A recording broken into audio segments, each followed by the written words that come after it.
La lumière matinale traversait les immenses panneaux de verre de la demeure de Shuka Obese, projetant des reflets dorés sur les sols en marbre étincelant, polis comme un miroir. Dehors, l'air vibrait du bourdonnement sourd de la circulation au loin et du doux bruissement des palmes qui bordaient les hauts murs de l'enceinte, protégeant sa forteresse du chaos de la gosse. À l'intérieur, tout était précis, une machine d'ordre bien huilée, conçue pour refléter la vie de celui qui la dirigeait. Shuka descendit l'escalier majestueux dans un cafetan bleu marine impeccable, taillé à la perfection, dont le col montant et les poignets étaient brodés d'or, ses pantoufles de cuir murmurant à chaque marche. Son regard perçant, tandis que le verre fraîchement taillé scrutait son salon, captait l'éclat des sculptures chromées et des œuvres d'art africains contemporains encadrées, chaque pièce choisie pour symboliser le succès et le statut. C'était un homme qui ne tolérait aucun chaos, aucun écart par rapport à la routine, chaque minute était comptée, chaque serviteur était entraîné à une efficacité silencieuse. L'air sentait vaguement l'eau de Cologne importée, le cirage à bois coûteux et une légère note de pain frais émanant de la cuisine. Le téléphone de Shuka vibrait, submergé par les courriels de son entreprise, Obese Holdings, un vaste empire couvrant le pétrole, l'immobilier et la fintech. Chaque message lui rappelait que le monde extérieur attendait ses décisions.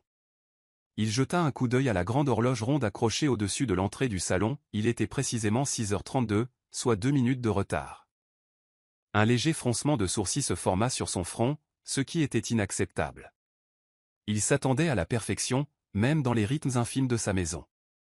Aussi, lorsqu'il entendit une légère toux hésitante provenant de quelque part près du piano à queue, les yeux de Shuka se levèrent d'un air agacé, cherchant le coupable qui osait perturber le cours fluide de son rituel matinal. Nina tenait soigneusement le seau à serpillière en équilibre tandis qu'elle se traînait sur le carrelage en marbre, sentant le monde tanguer autour d'elle comme un bateau pris dans la tempête. Sa poitrine était serrée, sa respiration haletante, comme si les hauts plafonds du manoir lui pesaient sur les poumons. Elle avait à peine dormi la nuit précédente, une fièvre incessante la brûlait, la laissant faible et tremblante. Pourtant, elle savait qu'il n'y avait pas de place pour la faiblesse dans cette maison. Travailler comme domestique pour Shuka Obese était le travail le mieux payé qu'elle ait jamais eu, et le perdre signifierait retourner à l'époque où elle et sa fille, Adiz, se couchaient le ventre vide. Elle essaya de se déplacer silencieusement, espérant finir d'épousseter les étagères en verre avant que Shuka ne remarque sa lenteur.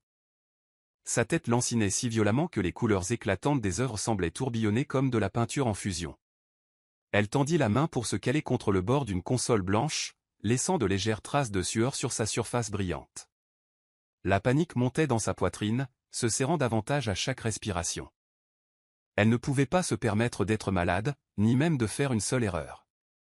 La voix de Shuka résonna soudain, sèche et glaciale, lui demandant pourquoi elle était encore dans le salon alors que son emploi du temps lui imposait de nettoyer les couloirs. Nina tenta de bafouiller des excuses, mais ses mots restèrent muets. Elle sentit la pièce basculer de façon alarmante, l'énorme lustre de cristal se fondant dans un cercle d'étoiles scintillantes tandis que l'obscurité s'installait. Dans une ultime tentative désespérée pour rester debout, elle attrapa la serpillière, mais le manche glissa de ses doigts humides et s'écrasa contre le sol tandis que Nina s'effondrait silencieusement à côté, inconsciente. Le fracas métallique de la serpillière fit sursauter Shuka comme un coup de feu résonnant dans l'espace caverneux de son salon. Pendant un instant, le silence régna, les échos s'estompant dans les recoins polis du manoir, ne laissant que le doux sifflement de la climatisation. Shuka fixait la silhouette recroquevillée de Nina, ses yeux perçants se plissant. La vue de sa servante affalée sur le marbre, le visage pâle et luisant de sueur, heurtait son sens de l'ordre. Son esprit se tourna vers le partenaire commercial qui arrivait d'un instant à l'autre pour une réunion cruciale concernant une fusion pétrolière multimilliardaire. L'image de marque de Shuka reposait entièrement sur l'image d'un homme aux commandes, un homme dont la maison fonctionnait comme une montre suisse. Il sentit sa mâchoire se serrer tandis qu'une vague d'irritation lui montait à la poitrine, éclipsant toute trace fugace d'inquiétude. Nina avait perturbé le cours de son deuil et menacé de l'embarrasser devant un invité important. Il s'accroupit brièvement, pressant 2 doigts contre son cou, sentant un faible battement de cœur. Mais plutôt que d'appeler à l'aide, son esprit cherchait déjà à limiter les dégâts. Il claqua des doigts brusquement, appelant une autre servante du couloir, les yeux écarquillés et tremblants. La voix de Shuka, basse et précise, brisa le silence, lui ordonnant de traîner Nina hors du salon et d'appeler un chauffeur pour la déposer chez elle. Aucun médecin ne lui fut proposé. Aucun doute sur son bien-être ne transparaissait dans sa voix.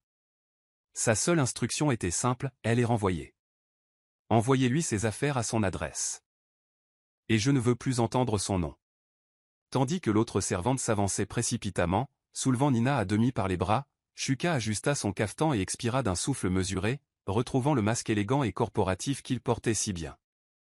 Son regard se porta vers l'entrée où une berline de luxe s'engageait dans l'allée. Le timing était primordial.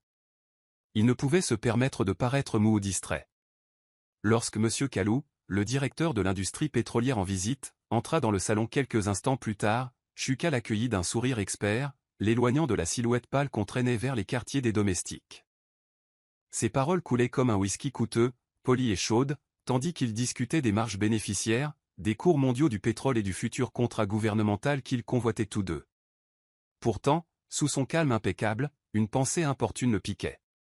L'image des yeux vides de Nina au moment de sa chute le hantait, un rappel désagréable que son empire ne reposait pas seulement sur l'acier et le pétrole, mais aussi sur le dos d'êtres humains dont la vie était bien moins assurée que la sienne. Il repoussa cette idée, la portant sous le poids des chiffres de milliardaires et de la stratégie commerciale. Shuka Obese n'avait pas le temps pour la sentimentalité. À la fin de la réunion, il était convaincu que le licenciement de Nina était nécessaire, un petit sacrifice pour l'ordre mondial. Pourtant, tandis qu'il regardait la voiture de M. Kalou disparaître sous le portail, un léger malaise persistait, un goût de culpabilité à peine perceptible dans sa gorge. Nina était assise, recroquevillée sur le mince matelas de son studio d'Adjigunel, le dos appuyé contre la peinture bleue écaillée du mur, les cheveux humides de sueur malgré la brise du soir qui filtrait par la fenêtre entrebâillée. La pièce sentait vaguement le moisi, l'huile de friture du voisin et la poussière rance de la pauvreté qui s'accrochait aux rideaux défraîchis. Elle essaya de calmer sa respiration, mais chaque inspiration lui raclait la poitrine comme du verre brisé. Ses yeux brûlaient de larmes retenues, et lorsqu'elle cligna des yeux, quelques-unes s'échappèrent, ruisselant sur ses joues pour couler sur le drap froissé. La journée se rejouait dans son esprit comme un film cruel, l'éclat du lustre au-dessus de sa tête, le venin glacial dans la voix de Shuka, le monde s'assombrissant sous sa chute. Et puis, elle se réveilla dans une voiture lancée à toute vitesse, une autre domestique penchée sur elle, murmurant qu'elle avait été renvoyée. L'humiliation la rongeait de l'intérieur, plus vive que la fièvre qui la rongeait encore. Elle attrapa la petite étagère en bois au-dessus du lit et en sortit l'enveloppe contenant son dernier salaire, une somme si maigre qu'elle paraissait dérisoire face à l'empire étincelant où elle avait travaillé. Elle fixait l'argent comme si elle souhaitait le voir se multiplier. Le loyer était dû dans 5 jours, et les frais de scolarité d'Adi planaient comme une ombre sur ses pensées. La faim lui tordait l'estomac, mais elle ne parvenait pas à se lever pour préparer le dîner. Le silence s'installait autour d'elle, épais comme une couverture, seulement troublé par la toux rauque qu'elle tentait d'étouffer, son corps tremblant d'épuisement. Adi, 7 ans, farouchement protectrice envers sa mère malgré sa petite taille, était assise en tailleur à côté de Nina sur le matelas, les yeux écarquillés et solennels. La petite fille portait une robe rose délavée de taille trop petite, craignant qu'il ne remonte sur ses genoux maigres. Elle serrait contre elle un ours en peluche abîmé, dont la fourrure autrefois douce et moelleuse avait été aplatie par d'innombrables étreintes. Adi observait les mains tremblantes de sa mère et les cernes pâles sous ses yeux, son jeune esprit aux prises avec des inquiétudes trop grandes pour son âge. Elle tendit la main et essuya délicatement une larme sur la joue de Nina avec un petit doigt calleux. « Maman, ne pleure pas. Je vais parler à tonton Shuka pour toi, » murmura-t-elle avec une détermination farouche. Nina essaya de protester en secouant la tête, mais sa voix se transforma en un sanglot sec. Adi, cependant, était résolu. Dans son cœur d'enfant, le monde était encore simple. Les problèmes pouvaient être résolus par des paroles courageuses et une prière bienveillante. Elle s'imaginait entrer dans le grand manoir, regarder Shuka Obese droit dans les yeux et lui expliquer que sa maman était malade et avait besoin de ce travail. Tandis que l'ombre s'épaississait et que le bruit des générateurs lointains bourdonnait dans le quartier, Adi s'allongea à côté de sa mère, murmurant ses projets pour la matinée. Nina l'écoutait, mi-terrifiée, mi-admirative du courage de sa fille. Lorsqu'elle sombra enfin dans un sommeil agité, elle rêva de lustres de cristal se brisant en 1000 morceaux et des yeux de Shuka Obese, non plus froids, mais emplis d'une sorte de tristesse. Le lendemain, le soleil se leva doucement sur la gosse, projetant une douce lueur orangée sur la ville tentaculaire qui s'animait au son des klaxons des danfos et du bavardage rythmé des marchands ambulants vendant du pain, des fruits et des akiras. Dans un quartier bien loin du luxe de marbre d'Ikwa, la petite Adi se tenait devant un miroir ébréché dans la chambre exiguë de sa mère, déterminée à paraître sous son meilleur jour. Elle lissa la robe rose délavée qui lui arrivait à peine aux genoux. Ses bords étaient effilochés par les nombreux lavages et noua un ruban jaune dans ses cheveux, bien que le nœud fût irrégulier. Les yeux de l'enfant, lumineux et solennels, scrutaient son reflet comme s'il cherchait le courage caché derrière son expression déterminée. Elle pinça les lèvres, se rappelant le sourire de sa mère lorsqu'elle rentrait du travail, ses yeux fatigués pétillant de fierté de pouvoir encore subvenir à ses besoins, même si c'était à peine. Adi serra ses petits poings, poussée par la certitude qu'elle pourrait tout arranger. Elle savait où habitait oncle Shuka, elle y était allée plusieurs fois lorsque sa mère avait dû l'emmener faire le ménage le week-end, et elle se souvenait des grands portails blancs et des agents de sécurité sévères avec leurs talkie-walkie rutilants. Elle savait qu'elle devait le retrouver et le supplier de pardonner à sa maman, car les yeux de sa mère semblaient brisés la nuit dernière, et ceux d'Adi ne supportaient plus de revoir ce vide. Alors que le soleil montait, dissipant la douce brume matinale, Adi se glissa discrètement hors de l'appartement, laissant sa mère encore somnolent par intermittence sous un fin drap, et s'engagea dans la rue animée où le poids du monde semblait incroyablement lourd sur ses petites épaules. Le voyage d'Adjigunul à Okoye lui parut comme une traversée d'océan, un voyage d'un monde à un autre où les rues s'élargissaient et les maisons devenaient plus hautes et plus majestueuses à chaque minute qui passait. Elle était assise, raide, à l'arrière d'une Kiki Roque, agrippée au siège en vinyle déchiré tandis que le conducteur zigzaguait dans la circulation, le rugissement des moteurs et des gaz d'échappement lui emplissant les oreilles et le nez. La Kiki la déposa près du grand carrefour, et Adi parcourut le reste du chemin à pied, ses sandales fines claquant sur le béton lisse tandis qu'elle approchait des barrières de sécurité dont elle se souvenait si bien. La maison paraissait encore plus immense que dans son souvenir, ses murs blancs sombres et ses palmiers imposants luisant sous un soleil de plomb, gardés par deux hommes en uniforme noir impeccable qui échangèrent des regards soupçonneux à l'approche de la petite fille. L'un des gardes s'avança, les sourcils froncés, la dominant de toute sa hauteur. « Où allez-vous, petite dame » aboya-t-il d'une voix qui grondait comme un coup de tonnerre lointain. La lèvre inférieure d'Adi trembla, mais elle leva le menton et dit « Je veux voir oncle Shuka, s'il vous plaît. J'ai quelque chose d'important à lui dire. » Les gardes échangèrent un autre regard sceptique.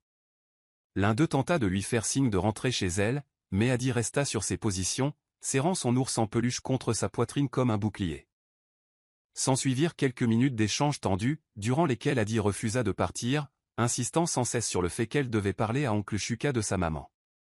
Finalement, la curiosité ou la pitié apaisa suffisamment l'un des gardes pour appeler par radio à l'intérieur du manoir, décrivant la petite fille à la robe délavée qui n'arrêtait pas de pleurer.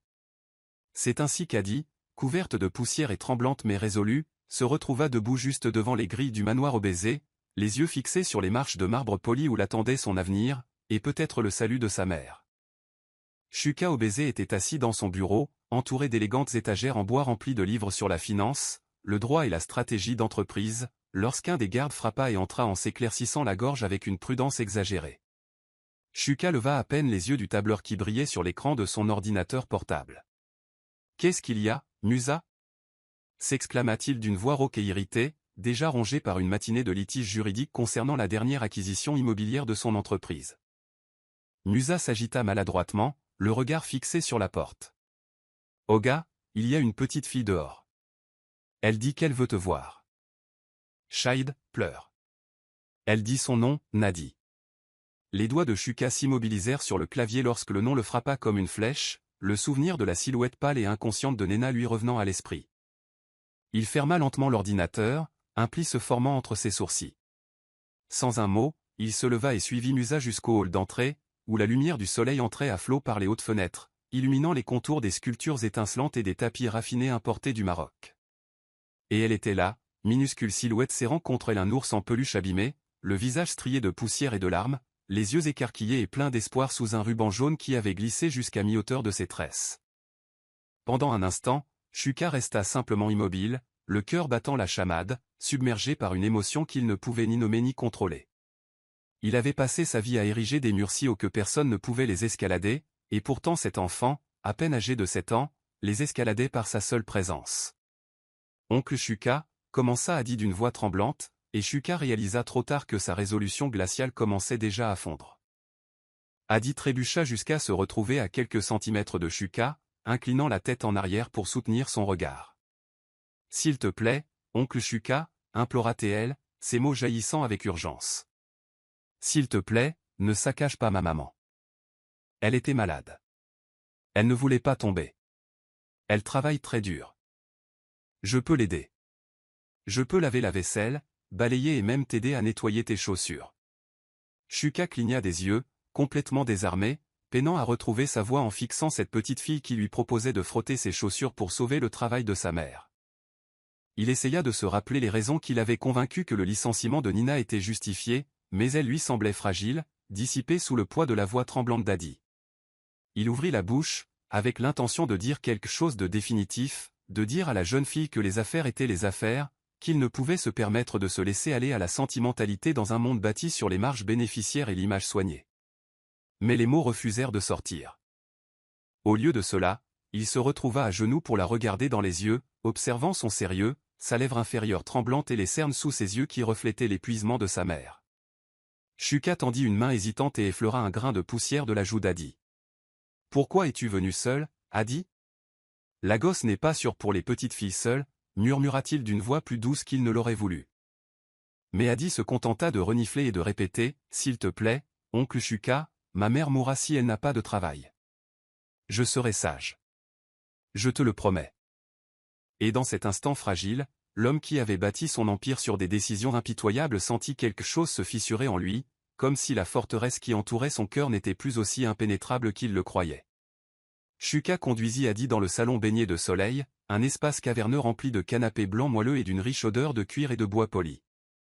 La climatisation ronronnait doucement, contrastant fortement avec la chaleur encore présente sur la peau d'Adi après son long voyage.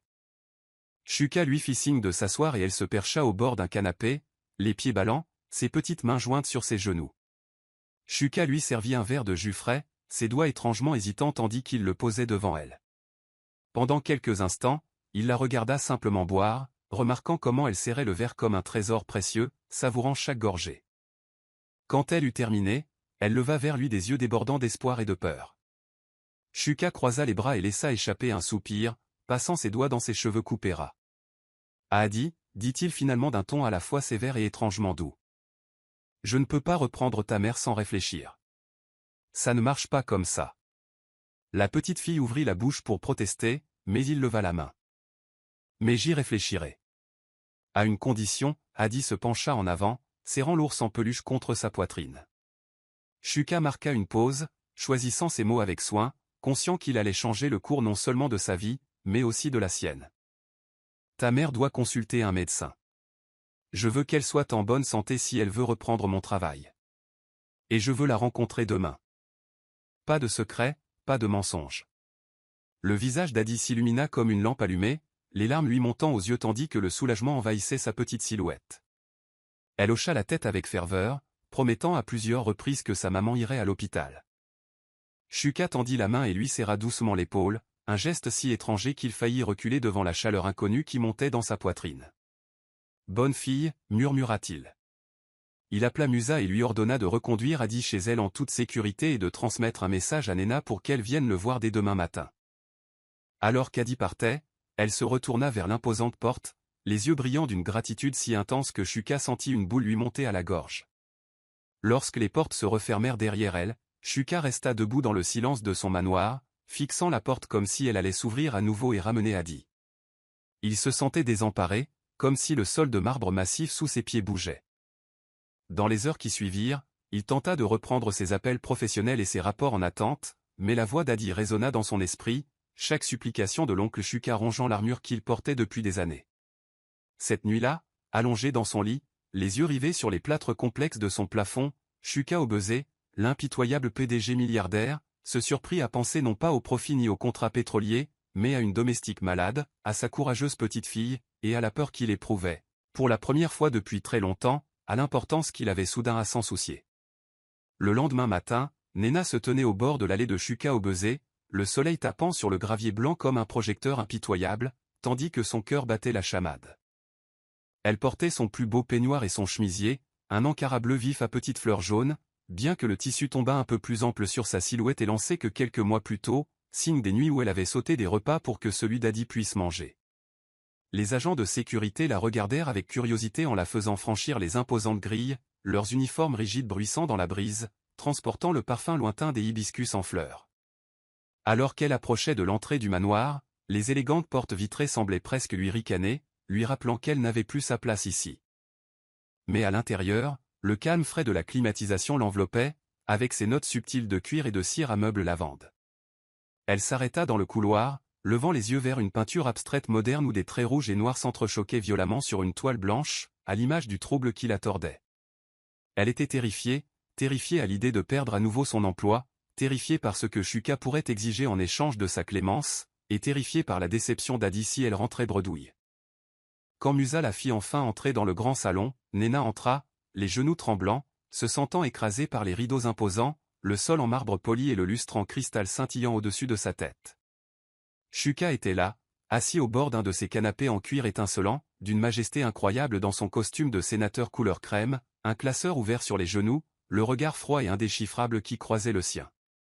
Pendant de longues secondes, aucun des deux ne parla. Shuka l'observa en silence, son regard errant sur son visage comme à la recherche de vérités cachées sous sa peau. Nena se sentait exposée, comme un livre qu'il pouvait lire à loisir, chaque page racontant ses échecs, sa pauvreté, ses secrets. Puis, lentement, il referma le dossier et le mit de côté, se penchant en avant, les coudes posés sur les genoux, les doigts entrelacés.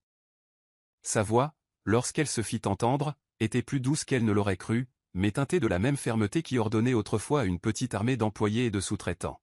« Nena, dit-il, je te rends ton travail. Mais sous certaines conditions. » Le soulagement l'envahit si soudainement que sa vision se brouilla, mais avant qu'elle puisse balbutier un mot de gratitude, il continua. « D'abord, tu vas voir un médecin. Mon médecin. Je paierai les examens. Je veux savoir exactement ce qui ne va pas et m'assurer que tu es en assez bonne santé pour travailler. Deuxièmement, si je découvre que tu me caches quoi que ce soit, notre arrangement prend fin immédiatement. » Sa voix baissa. « Et troisièmement, je ne veux plus te voir t'effondrer chez moi. » Compris. Nena hocha la tête, déglutissant difficilement, le goût amer de l'espoir et de l'humiliation sur la langue.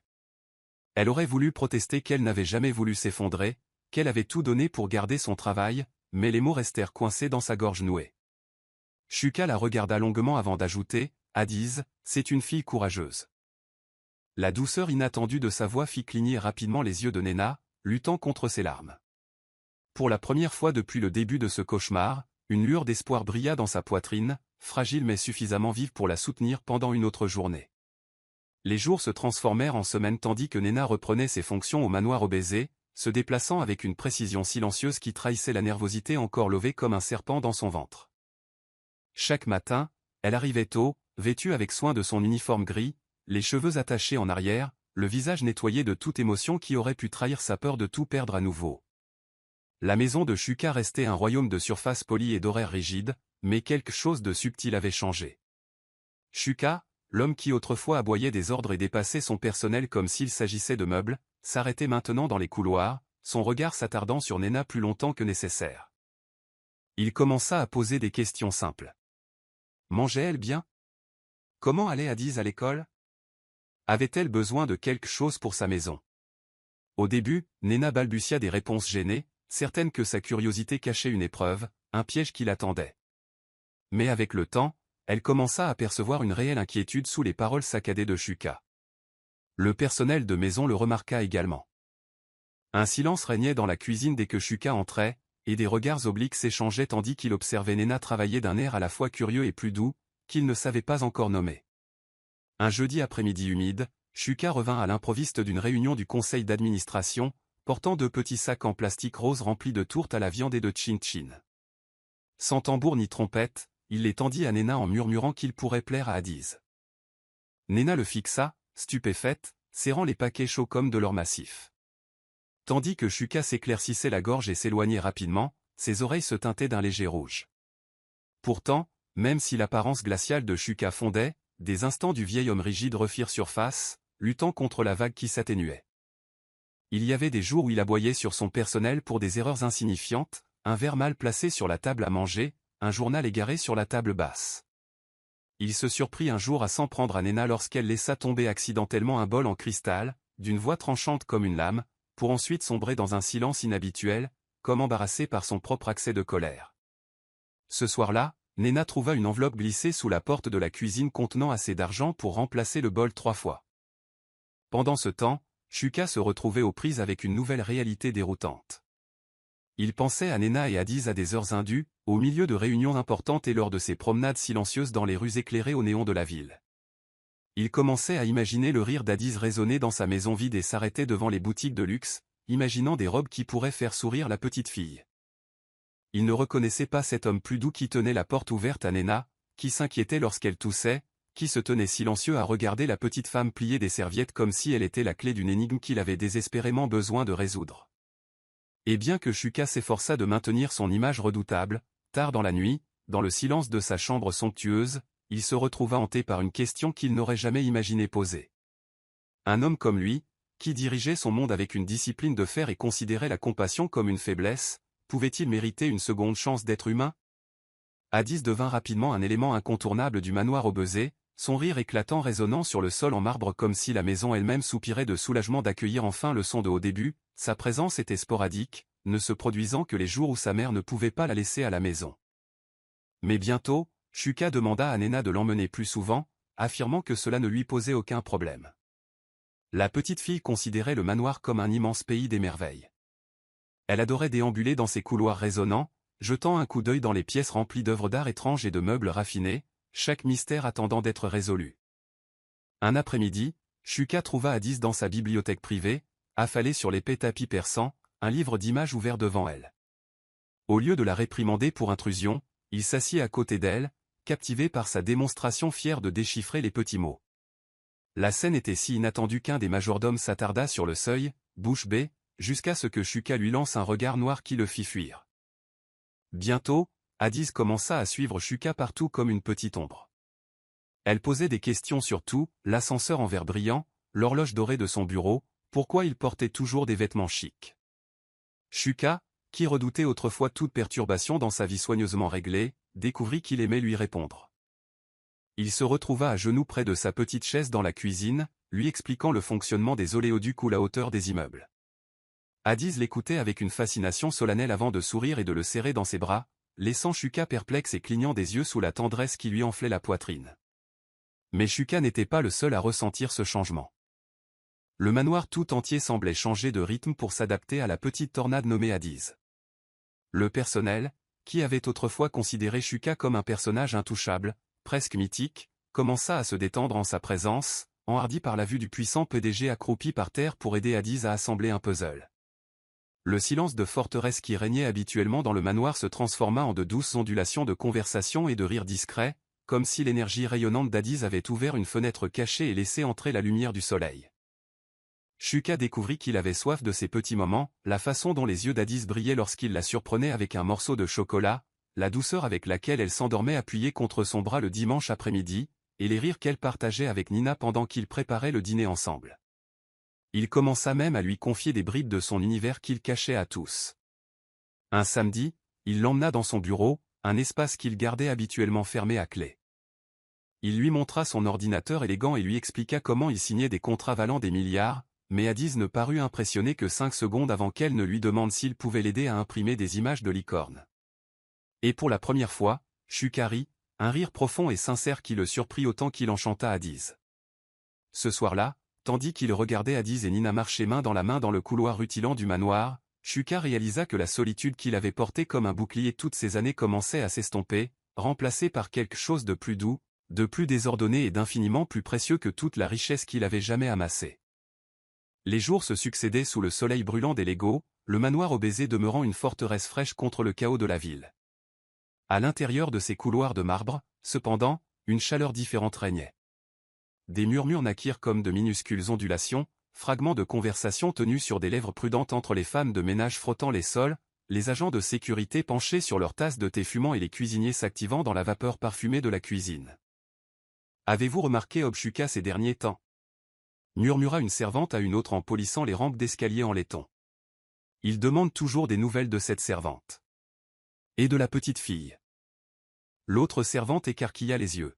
« Tu veux dire Nina ? Dieu nous en préserve, oh. Une milliardaire et une simple domestique. » Leur voix baissait encore, mais la curiosité brillait dans leurs yeux, telles des lampes à huile dans l'obscurité. Des rumeurs s'écoulaient des quartiers des domestiques jusqu'aux oreilles des entrepreneurs, des chauffeurs et même des associés de passage, qui avaient de plus en plus de mal à ignorer le lien délicat qui unissait le PDG austère et sa servante silencieuse. On spéculait sur la jeune fille, Adiz, qui errait dans le manoir aussi librement qu'un enfant dans sa propre maison. Il racontait comment la froideur de Shuka semblait s'adoucir dès que Nina entrait dans une pièce, comment il se tenait parfois tranquillement dans l'ombre, l'observant comme hypnotisé. Le personnel de Shuka ne l'avait jamais vu aussi attentif à quiconque n'était ni un associé ni un invité de marque. Bientôt, les rumeurs commencèrent à se propager au-delà des imposantes portes du manoir et à se muer en murmures parmi les cercles mondains d'Iqua, où les femmes de la haute société, parées de bijoux en or et de dentelles de créateurs, se racontaient des anecdotes en sirotant du champagne frais. Nina, d'abord inconsciente des spéculations grandissantes, continua son travail avec une gratitude prudente, déterminée à prouver qu'elle méritait la seconde chance que Shuka lui avait offerte. Mais peu à peu, le poids des regards soupçonneux et des phrases à moitié finies commença à peser sur elle comme un fardeau physique. Les servantes qui discutaient autrefois librement avec elle commencèrent à se taire dès qu'elle entrait, leurs yeux se tournant nerveusement vers la porte. Les majordomes semblaient soudain formels, leur sourire crispé et poli. Même Musa, le gentil agent de sécurité qui lui glissait ses restes de riz pendant ses longues heures de service, s'éloigna, comme s'il craignait que toute association ne le mette sous surveillance. Pendant ce temps, Nina remarquait de subtils changements dans le comportement de Shuka. Certains jours, il semblait chaleureux et accessible, apportant de petits cadeaux à Addis ou s'arrêtant pour demander à Nina comment elle allait. Mais d'autres fois, il se retranchait derrière un masque d'indifférence froide, lui adressant seulement des instructions courantes, comme pour lui rappeler les limites qu'il tenait absolument à ne pas franchir. Cette oscillation la troublait, la laissant sans sommeil et anxieuse. Elle essaya d'ignorer les murmures qui suivaient ses pas à travers le manoir, mais la peur s'épanouit en elle comme une fleur vénéneuse. Était-elle en train d'entraîner Shuka dans un scandale? Addis risquait-il de devenir la proie des ragots? Un soir, alors qu'elle frottait le carrelage du hall principal, elle entendit deux jardiniers chuchoter près des fenêtres. Ils disent qu'Ogawan Meriem aurait dit un jour en ricanant, « Amedo. Il n'arriverait pas que Madame Kiryued le poursuive. » Le frottement de Nina ralentit, la brosse glissant de ses doigts tremblants. Ses joues brûlèrent tandis qu'elle clignait des yeux pour retenir ses larmes, réalisant que la vie qu'elle s'efforçait tant de reconstruire était minée morceau par des rumeurs qui risquaient de lui coûter tout. La gosse était en proie à une canicule particulièrement impitoyable, le soleil brûlant avec une telle fureur qu'il semblait transformer les rues en ondulantes plaques d'argent. La chaleur s'infiltrait jusque dans le manoir au baiser, habituellement un sanctuaire de marbre frais et d'air filtré. Mais à l'intérieur de cet abri, le monde de Nina commença à se fissurer d'une manière imprévue. Addis, d'ordinaire une boule d'énergie rayonnante, devint étrangement silencieux. Au début, ce n'était que des petits désagréments, une rougeur aux joues, une fatigue soudaine qui l'avait fait s'endormir en pleine récréation, une légère toux qui lui grattait la gorge. Nina essayait de mettre ça sur le compte d'un coup de chaleur, se disant que quelques jours de repos arrangeraient tout. Pourtant, à mesure que la semaine avançait, les symptômes d'Addis s'aggravaient. La toux s'aggrava en crise la laissant tremblante et haletante, ses yeux brillants plongés dans l'ombre, sa petite silhouette rétrécissant dans sa robe rose préférée. Nina pressa des linges frais sur le front de sa fille, murmura des prières apaisantes et la soutint pendant les longues nuits où Addis frissonnait de façon incontrôlable, murmurant des mots à demi-conscients sur l'oncle Shuka et des histoires de châteaux et de héros. La peur s'agrippa à la poitrine de Nina, une main glacée autour de son cœur. Elle voulait désespérément emmener Addis chez le médecin, mais hésitait, sachant que les factures seraient exorbitantes. Même les maigres économies réalisées grâce à son retour à l'emploi s'évanouiraient en une seule consultation, sans parler des médicaments ou des frais d'hôpital. Alors, avec l'obstination d'une mère, elle s'accrochait à l'espoir et se murmurait des mensonges, Addis se réveillerait mieux le lendemain, ce n'était que l'ombre passagère d'une fièvre. Mais l'espoir s'avéra un fragile bouclier. Un soir, après une longue journée de travail, Nina retourna dans la petite chambre qu'elle partageait avec Addis dans les quartiers du personnel. Elle trouva sa fille recroquevillée sur le lit, le regard vitreux et la respiration haletante. La panique la saisit comme un étau. Elle prit Addis dans ses bras, sentant à quel point l'enfant était devenu effroyablement léger. Addis s'agita faiblement en marmonnant, « Maman, j'ai froid, dis-le à oncle Shuka. Il me manque. » Nina ravala ses larmes, pressant ses lèvres tremblantes contre le front brûlant d'Addis. Une lutte acharnée faisait rage dans sa poitrine, entre fierté et désespoir. Elle ne supportait pas l'idée d'aller voir Shuka, de le regarder dans les yeux perçants et de lui avouer que sa fille était malade et qu'elle ne pouvait pas se permettre de la sauver. Une partie d'elle-même craignait qu'il la prenne pour manipulatrice, profitant de la maladie d'Addis pour s'assurer une place dans sa vie ou dans son foyer. Mais plus profondément encore, elle craignait que sa gentillesse ne se transforme en quelque chose d'autre, un lien dont elle ne pourrait jamais se libérer, enchevêtrant sa fierté et son indépendance. Cette nuit-là, tandis qu'Addis dormait d'un sommeil agité, Nina s'agenouilla près du lit, le front appuyé contre le matelas fin, priant avec ferveur à voix basse, implorant Dieu d'épargner son enfant. Le grondement lointain de la circulation s'infiltrait par l'étroite fenêtre, se mêlant au rythme silencieux de ses larmes tombant sur les draps. Et bien que Nina s'efforçât de se préparer à l'avenir, une sombre certitude s'insinuait en elle. Addis ne survivrait pas longtemps sans une véritable aide médicale, et les murs qu'elle avait érigés pour protéger sa fierté se refermaient rapidement, menaçant d'écraser la vie fragile qui lui était la plus chère. Le lendemain matin, le ciel était frais et gris, les nuages voilant l'horizon de Lagos d'une lumière tamisée, lourde de présages inexprimés. Shuka rentra chez lui après une réunion du conseil d'administration matinale, téléphone collé à l'oreille, discutant de négociations de contrats valant des milliards. Il entra dans le grand hall, ses chaussures cirées résonnant sur le sol en marbre, lorsque Musa l'intercepta, les yeux écarquillés d'appréhension. « Oga, désolé de vous déranger, mais Madame Day, très malade, balbutia Musa. Shuka baissa le téléphone, fronçant les sourcils. « Quelle madame ?» Addis, monsieur. Elle n'est jamais sortie ce matin. Le jour de Madame Nina, elle pleure. C'est comme le jour de Pékin, c'est très mauvais. Une vague de terreur traversa la poitrine de Shuka si violemment qu'il en perdit le souffle. Sans un mot, il se retourna et se dirigea vers les quartiers du personnel, ses longues enjambées le faisant passer devant des domestiques et des agents de sécurité surpris. Le masque habituellement impénétrable qu'il arborait dans les salles de réunion tomba lorsqu'il fit irruption dans la modeste chambre de Nina. À l'intérieur, il la trouva berçant Addis sur un lit étroit, murmurant des prières à travers ses larmes, son peignoir glissant de ses épaules, ses cheveux dénoués autour de son visage. Addis gisait immobile, les yeux mi-clos, la sueur perlant sur son front étroit, sa respiration fine et rauque comme des feuilles sèches qui craquent sous ses pieds. Shuka se figea sur le seuil, stupéfaite par la fragilité apparente de l'enfant, par la rapidité avec laquelle l'étincelle féroce qui dansait autrefois dans ses yeux s'était éteinte. Pendant un bref instant, la rage le submergea, non pas contre Nina, mais contre le destin, la pauvreté, un monde où un enfant pouvait dépérir simplement parce que sa mère n'avait pas les moyens de payer une facture d'hôpital. « Pourquoi ne me l'as-tu pas dit ?» demanda-t-il d'une voix tremblante. Nina leva les yeux, les joues ruisselantes de larmes. « Ah, je ne voulais pas te déranger, » murmura-t-elle d'une voix rauque. La poitrine de Shuka se souleva sous le poids d'émotions qu'il ne pouvait plus réprimer. Il traversa la pièce en deux enjambées et s'agenouilla près du lit. Ses doigts planèrent sur la peau brûlante d'Addis, la peur l'étreignant comme des chaînes glacées. « Ce n'est pas un fardeau. C'est Addis, grogna-t-il d'une voix féroce mais emplie d'une douceur inhabituelle. Sans attendre la protestation de Nina, il prit Addis dans ses bras, la soulevant comme si elle ne pesait rien, ignorant les supplications frénétiques de Nina. Elle va à l'hôpital. L'air extérieur était chargé d'une odeur de pluie tandis qu'il portait Addis à travers le complexe, Nina le suivant, mi-sanglotant, mi-suppliant de ne pas faire de scène. Mais Shuka se fichait complètement des scènes. Il aboya des ordres à Musa pour qu'il amène sa voiture, faisant signe au personnel de s'éloigner, bouche bée. En quelques minutes, il fonçait à travers les rues en Lego, le petit corps d'Addis blotti au creux de son bras comme si elle était la plus précieuse cargaison qu'il ait jamais transportée. Les klaxons retentissaient autour d'eux, mais Shuka ne remarqua guère le chaos. Il jeta plusieurs coups d'œil à Addis, la panique s'emparant de lui à chaque battement de paupières.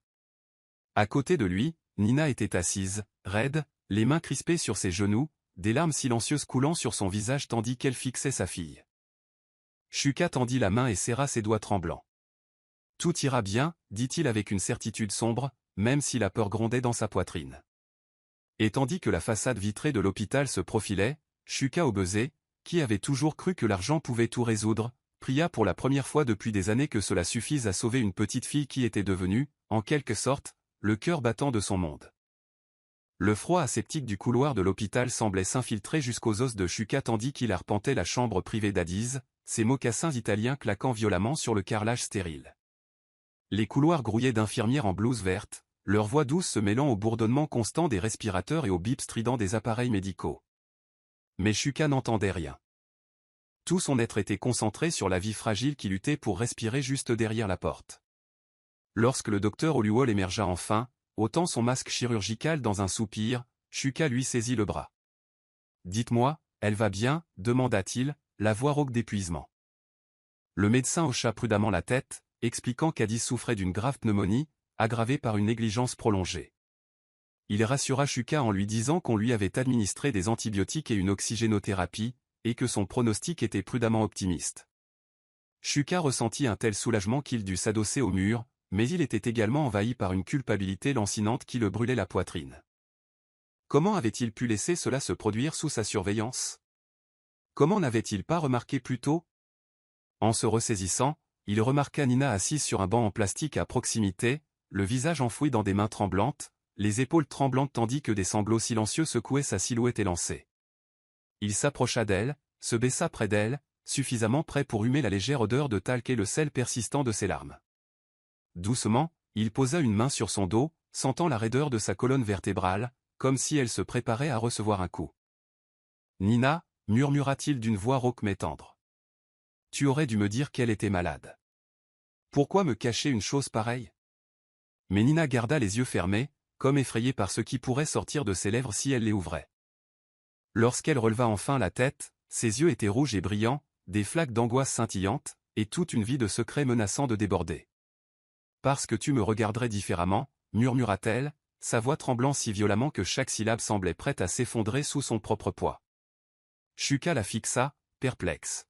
« Regarde-toi différemment. » Nina l'aida, mais elle l'interrompit d'un léger hochement de tête tremblant, essuyant ses larmes du revers de la main. Et puis, comme si un barrage avait cédé en elle, les mots se déversèrent en un torrent qu'elle ne put plus contenir. Elle lui raconta comment, des années auparavant, alors qu'elle était encore une étudiante en microbiologie, elle était tombée amoureuse d'un jeune homme nommé Shigeok Obese, le frère aîné de Shuka.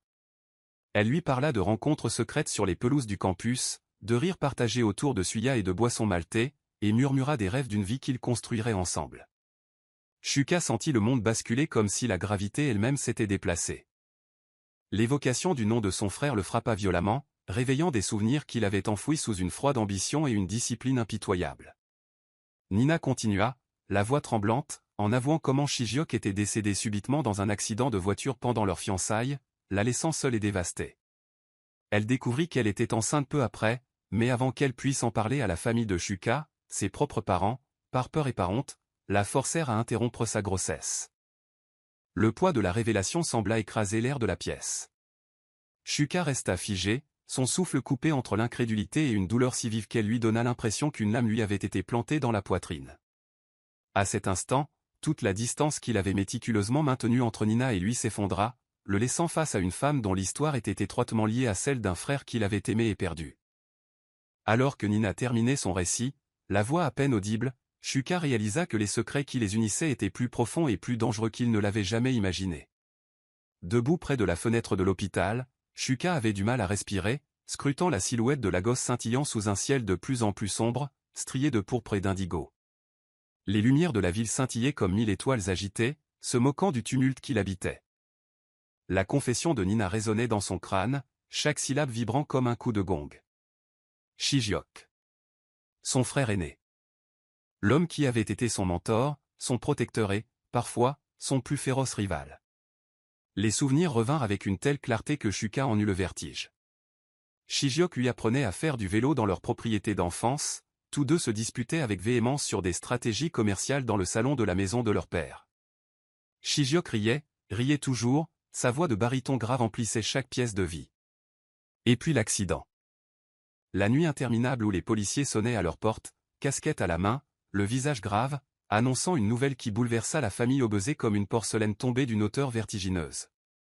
Shuka serra les poings jusqu'à ce que ses jointures blanchissent, ressentant une oppression familière dans la poitrine. Toute sa vie, il avait cru que Nina n'était qu'une domestique comme les autres qui tentaient de s'extirper de la pauvreté.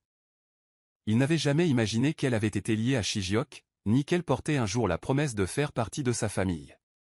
Il se détourna de la fenêtre et fixa Nina, assise sur une chaise en plastique à côté du lit d'hôpital d'Adi, les yeux gonflés par les pleurs, mais le dos droit, la dignité rayonnante malgré sa vulnérabilité. Une part de lui voulait lui en vouloir de garder le passé caché, de raviver un chagrin qu'il avait enfoui sous des années d'ambition et d'attachement froid.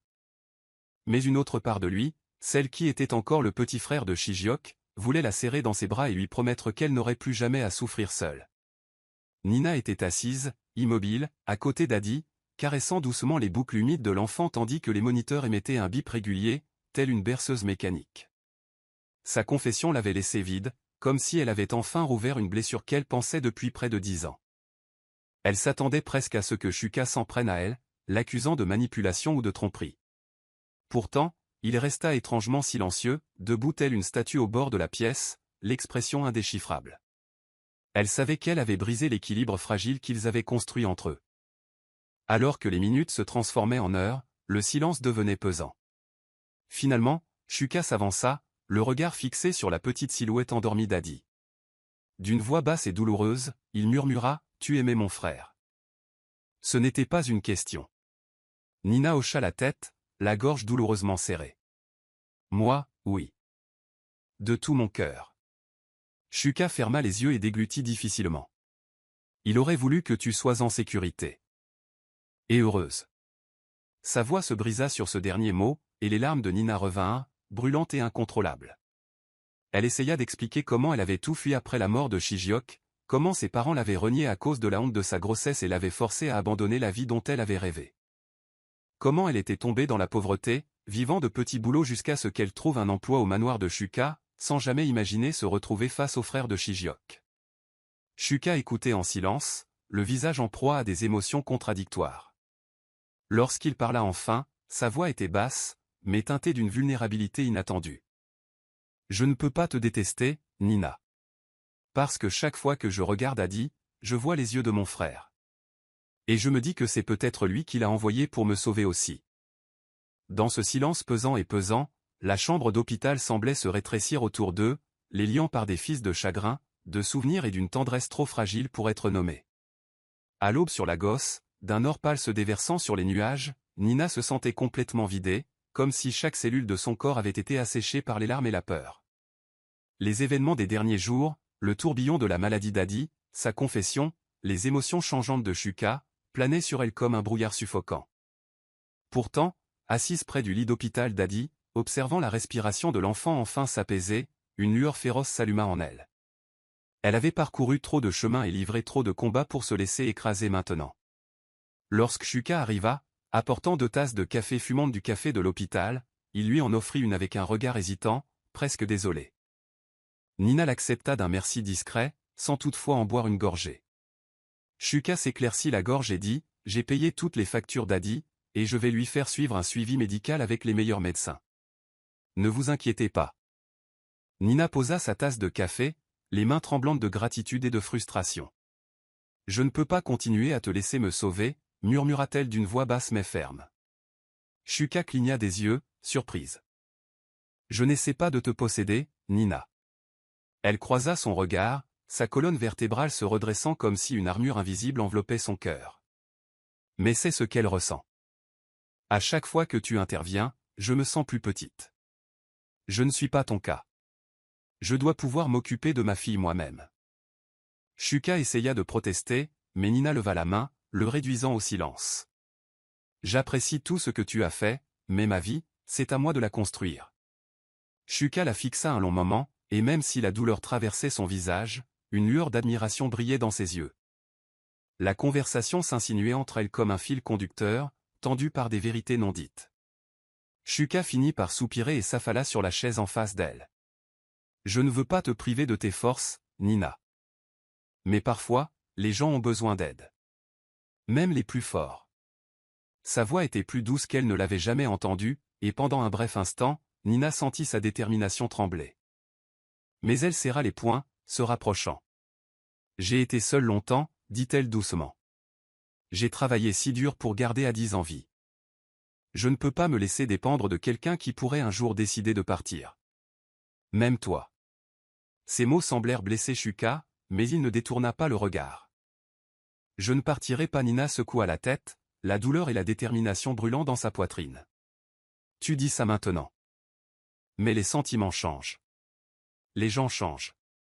Et je ne peux pas risquer la vie de ma fille sur des promesses, aussi bien intentionnées soient-elles. » Shuka se rassit, expirant bruyamment, les sourcils froncés par la réflexion.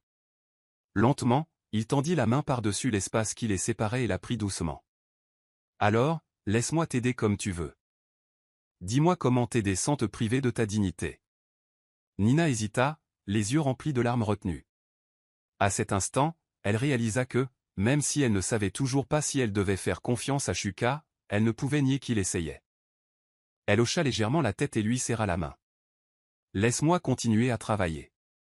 Laisse-moi te rembourser, petit à petit, pour tout. Laisse-moi me sentir encore debout. » Shuka esquissa un petit sourire hésitant. « Alors, on commencera par là. » Et même s'ils savaient tous deux que le chemin à parcourir ne serait pas facile, de cette fragile compréhension naquit un nouveau lien. Un lien fondé non pas sur la pitié ou la dette, mais sur le respect mutuel et l'espoir hésitant que l'amour soit encore possible.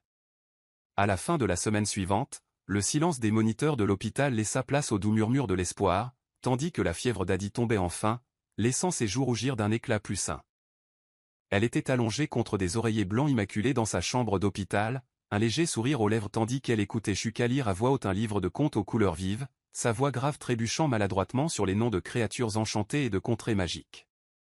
La lumière du soleil filtrait à travers les hautes fenêtres, dansant sur le carrelage brillant et se reflétant dans les doux cheveux de l'enfant, la faisant ressembler à une petite reine trônant sur son lit. Nina, assise tranquillement sur une chaise en plastique à côté d'eux, était partagée entre étonnement et gratitude en observant la transformation de Shuka. Le même homme qui autrefois aboyait des ordres et s'adressait à lui d'une voix froide était maintenant assis en tailleur sur un lit d'hôpital, sa veste de costume hors de prix posée sur une chaise à proximité, le visage animé tandis qu'il prononçait des mots d'animaux ridicules qui faisaient rire Adi.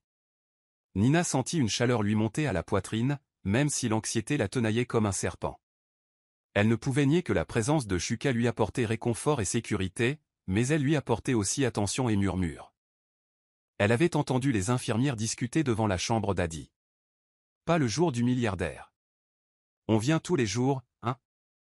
Ils disent que la femme de ménage de Nîmes, la nana d'à accent grave côté. Nina serrait les poings à chaque fois, terrifiée à l'idée que cette nouvelle intimité avec Shuka ne tourne au scandale. Mais comment pouvait-elle le repousser, surtout quand les petits bras d'Adi se tendaient vers lui comme s'il était son héros? À mesure qu'Adi prenait des forces, la chambre d'hôpital se transformait en un microcosme de nouveaux rituels étranges. Shuka arrivait chaque matin avant le travail, armé de fleurs fraîches ou d'un nouveau livre d'images. Il revenait souvent le soir, apportant parfois de petits cadeaux comme des rubans pour les cheveux ou des pâtisseries des meilleures boulangeries de l'île Victoria. Adi prit l'habitude de l'appeler « Oncle Shuka », avec une telle affection que Nina en fut transpercée de joie et de peur. Mais tandis que Shuka se perdait dans ses douces routines, le monde extérieur continuait de tourner à une vitesse impitoyable. Au manoir au baiser, le personnel échangeait des regards de plus en plus méfiants, tandis que les salles de conseil d'administration bourdonnaient d'une curiosité à moitié dissimulée. Les associés de Shuka commencèrent à enquêter discrètement, posant des questions subtiles lors des réunions sur la domestique désormais écoutée par Oga. Pendant ce temps, les réseaux sociaux, toujours avides de scandales, commençaient à fouiner dans la vie privée de Shuka. Nina remarqua que le téléphone de Shuka vibrait plus souvent, les appels lui faisant serrer la mâchoire, et qu'il semblait distrait même lorsqu'il souriait à Adi. Et même si Nina voulait protéger Adi des rumeurs et de l'attention publique, elle savait que le monde secret qu'ils avaient construit dans cette chambre d'hôpital ne resterait pas indéfiniment intact. Tard dans la nuit, alors qu'Adi dormait profondément, Shuka et Nina étaient assis ensemble dans l'ombre, leurs mains se touchant presque, mais pas tout à fait. « Les gens parleront », dit Shuka d'une voix basse, teintée de lassitude. « Ils parlent déjà », murmura Nina. « Mais cela, » fit-elle en désignant Adi, respirant profondément dans son sommeil, est la seule chose qui compte. Et dans le silence de cet instant, ils comprirent tous deux que la bataille ne faisait que commencer. Dans les tours de verre de l'île Victoria, où les géants du monde des affaires dominaient l'horizontelle des monarques silencieux, l'empire de Shuka au baiser commença à vibrer subtilement.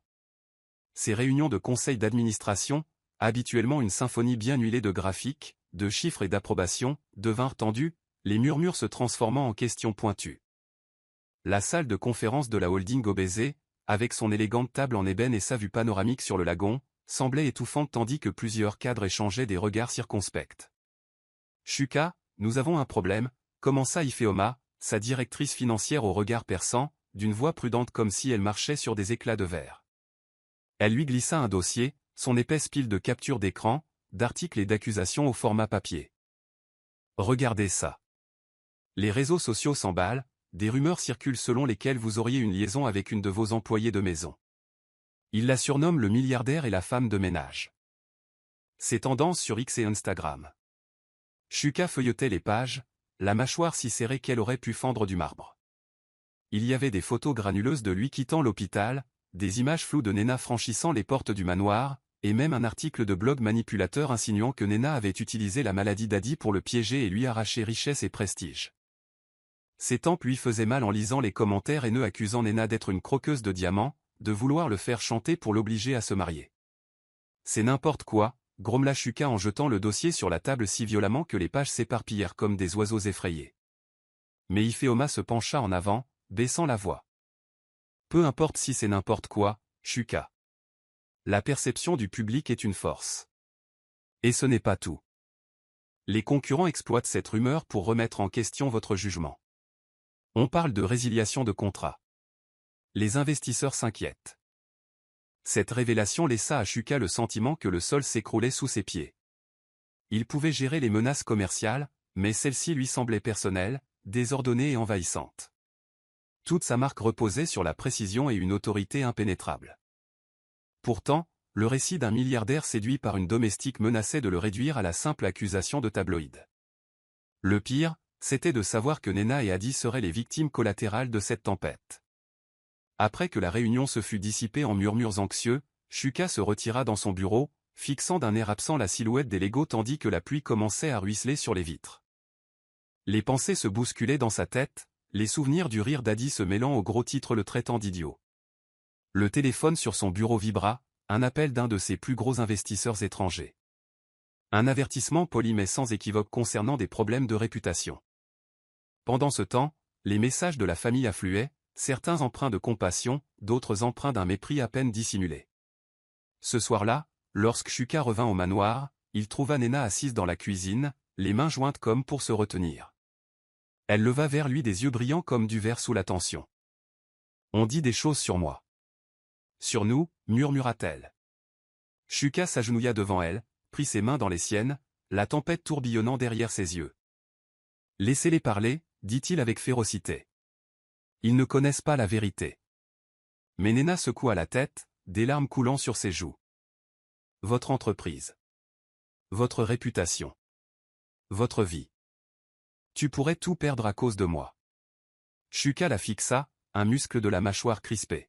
« Je m'en fiche, dit-il, la voix tremblante d'une intensité qu'il ne pouvait plus réprimer. Mais tandis qu'il parlait, une sombre prise de conscience le submergea. Il s'en fichait peut-être, mais le monde, lui, s'en fichait. 2 jours après l'éclatement du scandale en ligne, le manoir au baiser était devenu une forteresse assiégée par la presse. Les journalistes campaient devant les portes, leurs appareils photo braqués comme des armes, photographiant chaque voiture entrant ou sortant. L'équipe de relations publiques de Shuka travaillait 24 heures sur 24, rédigeant des communiqués soigneusement rédigés. La vague de spéculation continuait de monter comme une crue rompant un barrage. La situation a atteint son paroxysme lorsqu'une vidéo virale a fait surface, montrant Shuka portant un Adis fragile à l'hôpital, avec des légendes transformant l'instant en une histoire d'amour secrète et d'enfants cachés. Les sponsors des projets de Shuka ont commencé à se retirer. Un conglomérat rival, flairant le sang dans l'eau, a lancé une campagne de diffamation, répandant des rumeurs selon lesquelles le jugement de Shuka était compromis par ses intrigues émotionnelles. La salle du conseil d'administration d'Obese Holdings ressemblait à un champ de bataille. Les investisseurs exigeaient des explications. Les médias ont publié des reportages décortiquant chaque détail de la vie privée de Shuka, spéculant sur la démission du PDG pour éviter de ternir la réputation de l'entreprise. Malgré tout cela, Shuka refusa de prendre ses distances avec Nina et Adiz. Tard un soir, il convoqua une conférence de presse d'urgence à la salle de bal de l'Eco Hotel. Alors que des rangées de journalistes encombraient la salle scintillante, Shuka monta sur scène, sa grande silhouette droite, le regard étincelant d'une fureur silencieuse.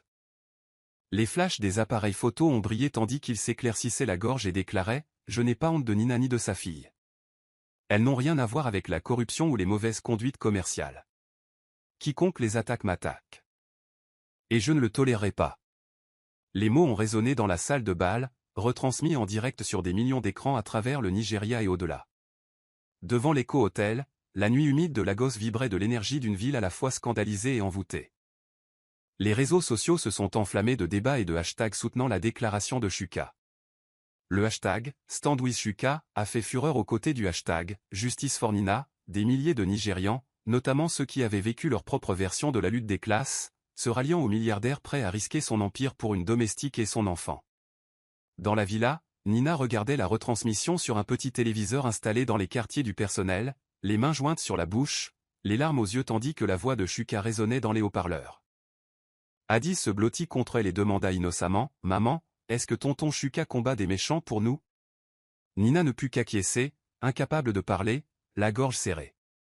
Quand Shuka rentra à la maison ce soir-là, il la trouva en train de l'attendre dans le couloir, les lumières du plafond projetant un léger halo autour de sa silhouette tremblante. Elle se jeta dans ses bras sans réfléchir, sanglota, secouant sa silhouette élancée en murmurant « Pourquoi ferais-tu ça pour moi, pour nous ?» Shuka se recula juste assez pour la regarder dans les yeux, ses mains lui caressant le visage. « Parce que je t'aime », dit-il simplement, les mots tombant entre eux comme un vœu sacré. Nina s'étrangla dans un léger cri, les yeux écarquillés, incrédule et pourtant plein de désir. Le pouce de Shuka essuya ses larmes. « Je ne veux pas d'une vie sans toi et Addis. » Le monde extérieur grouillait d'opinions et de jugements. Mais dans cette petite bulle fragile du manoir au baiser, deux êtres qui avaient tous deux connu la perte et la solitude se retrouvaient au bord de quelque chose d'étonnant, et peut-être enfin réel. Les conséquences de la prise de position publique de Shuka se sont propagées à la gosse comme une tempête électrique, laissant la ville en effervescence, avec des opinions partagées, des débats houleux et un flot de commentaires en ligne. À l'intérieur du majestueux manoir au baiser, cependant, une agitation plus calme régnait. La presse s'était retirée, repoussée par la déclaration percutante de Shuka, mais la tension planait toujours comme le poids d'un orage imminent. Nina parcourait les couloirs impeccables avec une grâce silencieuse, nettoyant les comptoirs et pliant le linge, tandis que son esprit tournait en rond. Bien que Shuka lui ait proclamé sa loyauté devant le monde, elle se retrouvait aux prises avec une tempête de peur et de désir qui la coupait le souffle par moments. Le doux silence du manoir semblait amplifié, chaque tic-tac d'horloge et chaque goutte d'un robinet lointain résonnant dans des espaces soudain trop vastes. Pendant ce temps, Shuka, vêtu d'un cafetan sombre orné de subtiles broderies dorées, arpentait les couloirs tel un lion en cage dorée, le visage assombri par l'épuisement et le désir. Ses pensées n'étaient pas rongées par les stratégies commerciales ou les querelles de conseil, mais par une femme élancée qui hantait ses moindres instants, et par une petite fille qui, sans même le vouloir, avait brisé son carcan et lui avait révélé la vision d'un avenir différent. L'ampleur de ses sentiments le terrifiait, mais il savait qu'il ne pouvait plus se taire. Ce soir-là, incapable de supporter la distance plus longtemps, il trouva Nina debout dans la cuisine, essuyant la vaisselle sous la douce lueur des fanions. Ses cheveux étaient attachés en un chignon soigné, une légère odeur de savon et d'adoucissant lui imprégnant les lèvres. Shuka s'approcha, la voix tremblante lorsqu'il prononça son nom, et l'espace d'un instant, Nina se figea, les mains crispées sur le torchon humide, comme pour se préparer à l'impact. « Nina » murmura Shuka, d'une voix plus douce qu'elle ne l'avait jamais entendue, mais chargée de 1000 vérités non dites. « On ne peut pas continuer à tourner autour du pot. Je dois te dire la vérité sur ce que je ressens. » Ses yeux, d'habitude si réservés, brillaient d'une vulnérabilité qui fit mal à Nina. Elle ouvrit la bouche pour parler, mais Shuka continua, ses mots jaillissant à toute vitesse, comme s'il craignait de perdre courage s'il s'arrêtait. « Dès l'instant où j'ai vu Addis devant mon portail, implorant ta cause, quelque chose en moi a changé. Je pensais t'aider, la protéger. Mais en vérité, je me suis aussi sauvé. » Il s'approcha encore plus, si près qu'elle sentit la chaleur irradier de son corps, vit la faible lueur dans ses yeux. « Je suis amoureux de toi, Nina. Tous ces murs que j'ai construits au fil des ans s'effondrent dès que tu es là. Je ne peux pas imaginer ma vie sans toi. Ou sans, Addis. Je sais que c'est compliqué. Je sais que le passé est embrouillé et chaotique. Mais je m'en fiche. Je t'aime. » La confession flottait entre eux, lumineuse et terrifiante, comme la première goutte de pluie dans un désert aride. Nina le fixait, le souffle court, les yeux brillants de larmes retenues. Une part d'elle-même voulait se jeter dans ses bras et laisser la promesse d'amour effacer des années de souffrance et de solitude. Une autre part se retenait, tremblante de peur d'être trahie, abandonnée, de se perdre comme elle avait tout perdu après la mort de Shijiok. Ses lèvres s'entr'ouvrirent, sa voix tremblante, tandis qu'elle murmurait « Shuka, je ne sais pas si je peux croire que l'amour suffira. » Shuka lui prit la main et enfila ses doigts dans les siens. « Alors laisse-moi te le prouver. Chaque jour. Pour le restant de nos jours. » Et tandis que le silence s'installait entre eux, il semblait que la maison entière, le monde entier, attendait la réponse de Nina. L'aube qui se leva sur Lagos le lendemain matin se fit dans un flamboiement de corail doux et d'or, enveloppant la ville tentaculaire d'une chaleur radieuse. Pour la première fois depuis des mois, la demeure semblait animée par des possibilités plutôt que par des murmures et des ombres. La lumière du soleil filtrait à travers de hautes fenêtres, miroitant sur les sols cirés, comme si elle s'empressait d'illuminer le nouveau chapitre qui s'ouvrait dans la maison Obezé. Dans le grand salon, Shuka se tenait dans un simple cafetan blanc, une posture à la fois majestueuse et vulnérable, tenant une petite boîte en velours dans ses mains tremblantes.